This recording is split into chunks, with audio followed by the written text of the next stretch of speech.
잃어버린 세계를 찾아서 전부 알려줄게. 다만세의 세계관 요점 정리.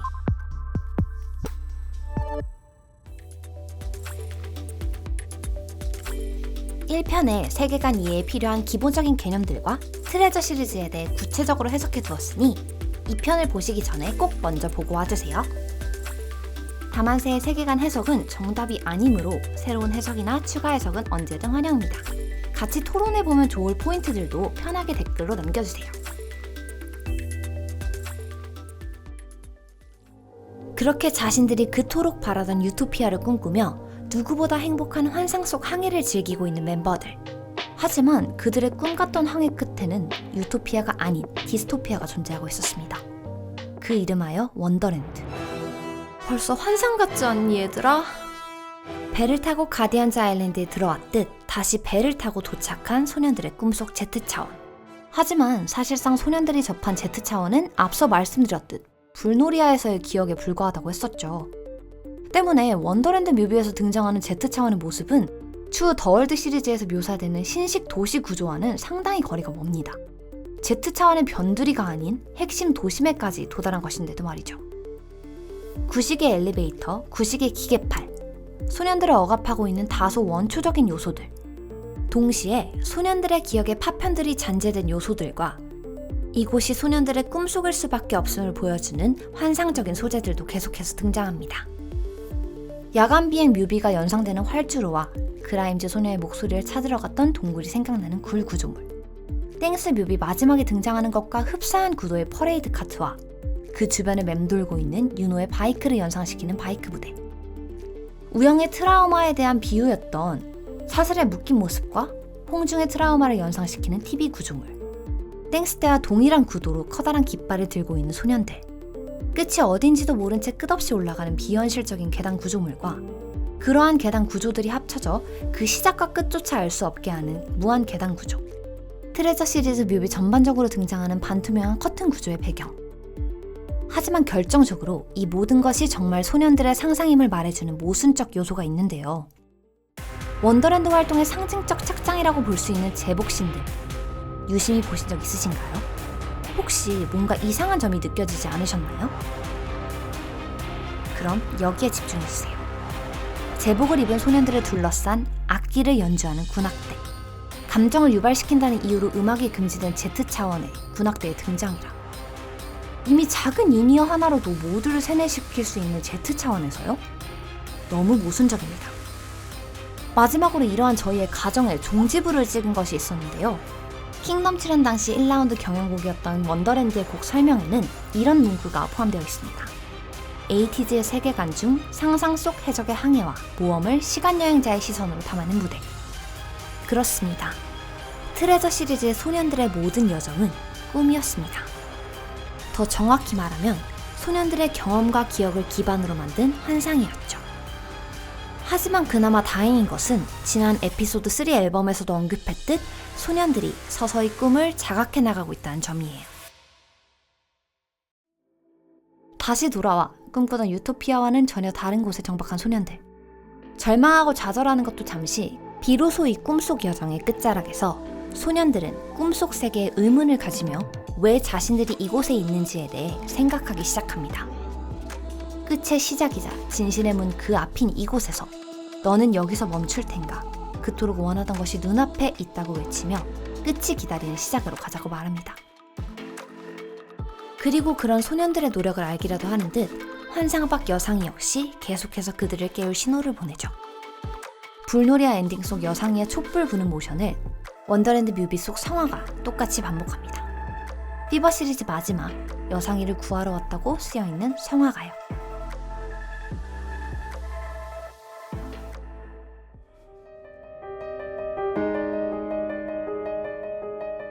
곡과 앨범의 제목 그대로 정답을 찾아가는 소년들의 꿈속 여정 마지막 스텝. 소년들은 앤틱한 무대의 가구들이 가득한 비교적 풍요로워 보이는 공간에 있습니다. Say My Name의 오래된 미술관과 비슷한 듯 하나 그만큼 삭막하지는 않고 원더랜드의 각 잡힌 Z차원 도심 역시 아니에요. 이곳에서 마침내 꿈속 여정의 끝에 도달한 소년들은 시작의 순간을 회상합니다. 곧 모험의 이유이자 그토록 찾아 헤매던 답을 떠올린 소년들은 꿈속을 빠져나와 진짜 나로서의 새로운 여정을 시작할 준비를 끝냈습니다. 그 마지막 과정을 담아낸 것이 바로 여정의 끝 앤서 뮤비입니다. 한강 연기로 가득한 물가. 그러나 배에 탄 민기는 이제 수면에 비친 나를 마주합니다. 비슷하게 거울 속 자신을 응시하는 윤호와 마찬가지로 상상 속 성화와 종화의 공간도 이젠 A차원의 자신들을 떠올리게 하는 아지트를 닮아 있습니다. 그리고 어느새 홍중의 발 아래 멈춰있던 시계도 다시 움직입니다. 여상 역시 때가 된 것을 알아차리기라도 한 듯 그 어느 때보다 확실한 신호를 보냅니다. 우영이의 주변을 가득 채운 파란 나비. 데자뷰 뮤비에서 여상이 손 위에 있던 파란 나비와 닮아있죠. 아마 이 나비, 여상이가 우영이에게로 보낸 것 같습니다. 어서 일어나라고 재촉하기라도 하듯이요. 노래 가사 역시 일맥상통해요. 아무것도 없는 사막 그곳에서 출발한 우리 시작을 기억해내며 우리의 존재를 밝혀내고 우리를 지금 불러달라고 말합니다. 어디에서 많이 본 가사 같지 않나요? 우리를 지금 불러 Say My Name. 그리고 이러한 고뇌의 여정의 끝, 소년들은 마침내 이름, 곧 자신의 기억과 존재의 의미를 되찾고 또 다른 자기 자신, 할라티즈와 대면합니다. 4대4로 앉아 날선 표정으로 마주하던 Say My Name과는 확연히 다르죠. 오롯이 자신과 자신이 마주 앉아 끝을 자축하는 것인지 아니면 또 다른 시작을 각오하는 것인지 여유로움과 동시에 긴장감이 묻어있는 채로 함께 축배를 들고 건배를 하죠. 할라티즈로서의 온전한 승계와 인정, 받아들임. 이는 처음 한라 홍중을 만나 얼결에 검은 제복을 입게 되었던 데자뷰 때의 소년들에게는 없던 고뇌의 결과입니다. 벽을 마주한 소년들은 고뇌를 거쳐서야 스스로를 되찾았고 이로써 다시 찾은 트레저를 따라 꿈속을 빠져나오게 됩니다. 진정한 나를 찾았으니 이제 미래로 나아가야 할 차례입니다. 소년들의 이야기를 듣고 다시 보는 앤서 뮤비 속 공간들. 어쩐지 소년들의 상상이 더해진 오래된 미술관 같기도 한데요. Say My Name 뮤비 속 미술관에서 보았던 것과 비슷한 형태의 작은 조각상들이라든가 커다란 거울, 망원경 등 비슷한 요소가 꽤 있더라고요. 소년들의 완전한 자각을 의미하는 것 같죠?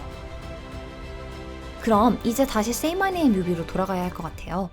여태 유리 감옥에 갇혀있던 여상이도 구해줘야 할 테니까요. 일단 여기까지의 흐름을 정리해보자면 피버 부클렛의 내용처럼 여상이를 구하러 온 소년들이 여상을 꺼내주기 전 환각 연기에 취하여 꿈속 여정이 시작되었고 앤서까지의 과정을 거쳐 답을 얻은 소년들이 환각에서 벗어나 여상이를 구출했다는 것인데요. 여기서 중요한 점은 꿈속을 여행하기 전의 에이티즈와 꿈속을 여행한 이후의 에이티즈는 분명 다른 사람이라는 것입니다. 트레저 앨범에서 등장한 꿈, 버섯과 하얀 장미, 원더랜드라는 소재를 통해 앨범 전체가 이상한 나라의 앨리스와 관련이 있다는 것을 유추해볼 수 있는데요. 팀 버튼 감독의 영화 이상한 나라의 앨리스의 구성은 에이티즈가 자신도 모르게 꿈속에 빠져들어 내면 세계를 여행한 결과 꿈 외부 세계의 문제를 해결할 수 있었다는 서사 구조와도 정확히 일치합니다. 현실의 문제를 아는 채 현실에서 분리되어 내면의 세계로 떠난 그녀는 모험을 통해 잃어버렸던 어린 시절의 기억과 자신의 정체성을 찾아냅니다. 그리고 그 결과 현실로 돌아온 앨리스는 내면적 열망을 따라 삶을 개척하기를 선택합니다. 이렇게 본다면 사회적 한계에 부딪히는 순간 우연히 만난 크로머를 따라 원더랜드를 향한 소년들 역시 환상 속에서의 사건들을 통해 잃어버렸던 자신의 기억과 꿈을 되찾고 새로운 세상으로 나아갈 준비를 마친 것이라 볼 수 있는데요. 이전까지 내적으로만 정립했던 정체성, 사막 해적이 소년들의 환상 속 여정 이후 검은 해적단이라는 행위, 즉 외부 세계로의 표출로 확장된다는 점이 이를 단적으로 보여주기도 합니다. 그리고 이 과정에서 여상이는 트레저 여정을 통한 소년들의 성장을 모두 지켜본 각성과 대면의 증인이 됩니다. 다만 여기다가 다만새의 바람을 살짝 섞어 해석해보자면 여상이는 유리감옥 속에서 소년들의 꿈속 여정을 지켜보며 마냥 가만히 있지만은 않았어요. 산 위의 거울 속에 나타나고 농구공을 돌리고 나비를 보내며 소년들을 깨우기 위해 노력합니다. 일어나. 유리 감옥에 갇혀있던 여상이 역시 유리를 통해 자신과 대면하고 인정하는 과정을 거쳐 진정한 자신을 되찾은 것이죠. 마침내 에이맥스 원팀! 다시 온전한 여덟이 되어 소년들은 오래된 미술관을 탈출합니다. 그리고 다음 장면. 텅 비어버린 미술관에 흰옷을 입은 안드로이드 가디언이 도착합니다. 커다란 거울, 커튼이 거친 채 활짝 열려있는 창문들, 두고 간 듯한 망원경까지. 소년들이 할라티드로서의 자신들을 자각하고 탈출하였음을 직감한 안드로이드 가디언. 비로소 전쟁의 서막이 오른 이때 더 월드 에피소드 1 무브먼트의 두 번째 트랙 섹터 1의 인스트가 깔립니다.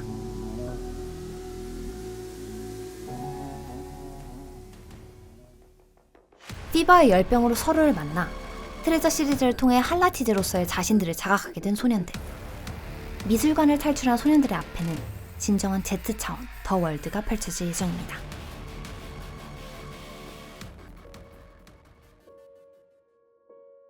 지금까지의 내용들을 해석하며 세계관의 주요한 모티프가 된 것으로 보이는 소설을 발견했는데요. 자신만의 트레저를 찾아 떠난 소년들은 Say My Name이라는 제목 그대로 자신의 이름을 찾는 여정을 거치며 마침내 그 답이 결국 나에게 있음을 깨닫습니다. 이 주요한 서사는 자아의 신화를 다룬 소설 파울로 코엘료의 연금술사를 떠올리게 합니다. 그런데 이 소설 배경마저 사막입니다. 반복해서 같은 꿈을 꾸는 젊은 양치기 산티아고는 잊고 있던 자아의 꿈에 눈뜹니다. 자신의 운명을 이끈다는 표지를 따라 세계의 숨은 보물을 찾아가는 그의 여정에는 숱한 사건들이 기다리고 있습니다. 마침내 산티아고가 진정한 보물이란 결국 꿈을 좇는 나에게 있음을 온몸으로 깨닫는 순간 소설은 끝이 납니다. 바로 여기서 우리는 에이티즈가 쌓아온 두 시리즈의 주제의식을 유추해볼 수 있습니다.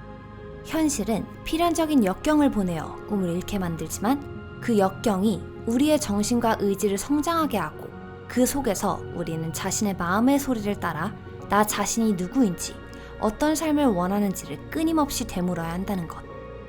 그리고 기꺼이 꿈으로의 여정에서 오는 위기와 시련을 이겨내며 그 이후의 삶을 향해 나아가야만 한다는 것. 결국 그 모든 답의 시작과 끝은 나라는 것.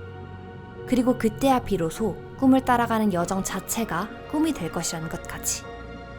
보물, 곧 연금술은 자아의 신화를 찾는 여정, 즉 진정한 자신을 되찾고 자신만의 꿈을 향해 더 나은 곳으로 가는 과정 자체를 뜻한다는 점에서 에이티즈가 여정의 시작, 해적왕에서 말한 What is your treasure의 의미는 더욱 명확해집니다.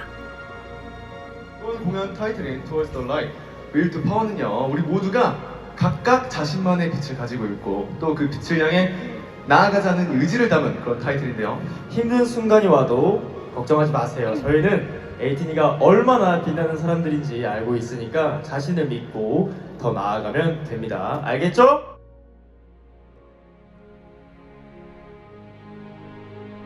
마지막으로 가장 많은 티니들의 고민이었던 왜 우리 애들은 자꾸 혁명을 하죠? 라는 질문에 저희가 내린 답입니다.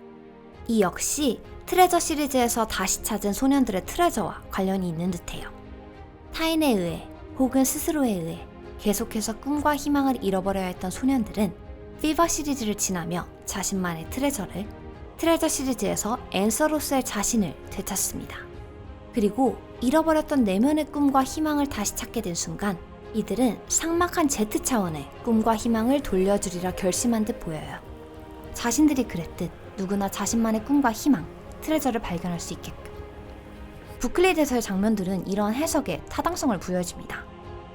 소년들은 여상이를 잃어버리기 전부터, 그러니까 이 답을 찾아내기 전부터도 예술활동을 금지시킨 가디언들이 미술관을 자신들의 벙커로 삼은 것과 가디언들이 희망을 태우는 모습을 보고 문제의식을 느끼고 분노해왔거든요.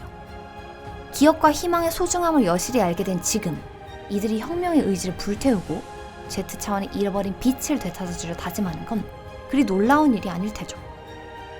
또한 킹덤에서 앤서 무댓이 편곡에 활용했던 베토벤의 9번 교향곡에서 더 구체적인 힌트를 얻어볼 수도 있는데요. 9번 교향곡 환희의 송가는 자유를 노래하는 곡으로 인간으로서 당당히 살기 위한 자유를 얻어내고 모두가 형제인 미래로 나아가자 라는 의미를 담고 있습니다. 자신이 될 자유와 그를 위해 꿈을 꿀 자유, 그것이야말로 에이티즈가 Z차원에 되찾아주고 싶은 것 아니었을까요? 마지막으로 앞서 언급한 연금술사 속 작가의 말은 이 이야기를 전하는 에이티즈가 곧 우리의 연금술사가 되어줄 것이란 것을 짐작하게 하기도 합니다.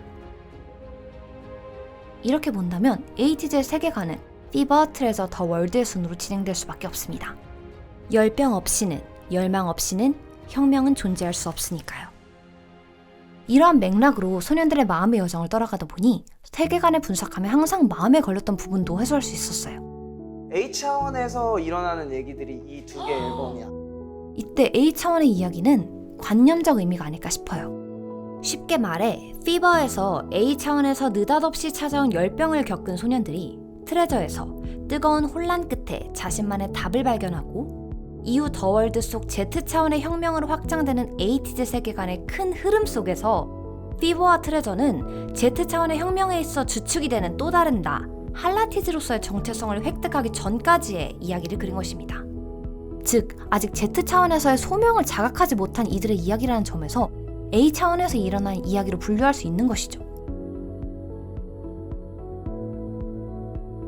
자신을 찾는 여정의 끝, 혁명의 시작에 이른 에이티즈. 과연 더월드 편에서 이들이 우리에게 전할 메시지는 무엇일까요? 네, 좋아요. 우리 에이틴이 어려울 것 없어요. 그렇다면 이쯤에서 내려보는 트레저 앨범의 한 줄 요약. 트레저는 소년들의 성장과 자각을 통해 혁명을 꿈꾸는 계기를 마련하는 앨범이다. 추가로 에이티즈 청량맛을 처음으로 보여준, 에이티즈가 웃고 있는 모습을 처음으로 보여준 에이틴이의 보물 같은 앨범이기도 하겠다. 오늘도 길고 길었던 세계관 해석의 2편이 끝났는데요. 아니, 이렇게 길어질 줄은 몰랐는데 그래도 3편까지 봐주실 거죠? 거기도 또 재밌는 이야기가 가득하거든요. 3편 역시 빠른 시일 내에 업로드될 예정이니 구독, 좋아요, 알림 설정까지 부탁드리겠습니다. 그럼 곧 만나요.